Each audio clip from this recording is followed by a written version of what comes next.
Žiūrėkit, nebrangus 2013 metų X5 X-Drive'as, 4 varomi, juoda spalva. Va, ženkliukai. Parsiduoda draudimo. Lapkričio 28 aukcionas.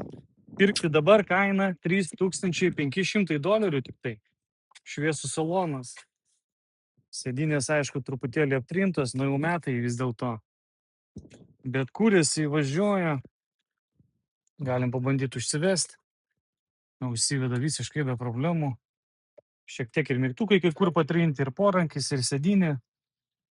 Šviesios lubos, biški medžiaga, nušokus.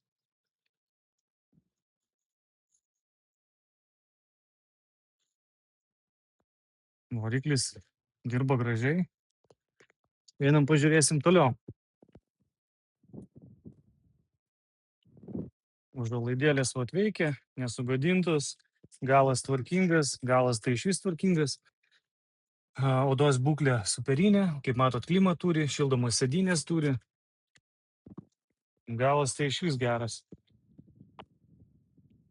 Turi parktronikus, o mušimas jau yra, matot, dangtis šiek tiek liudytas, prakiurdytas. Į bamperį gavusi. Šitas šonas švarus, gražus.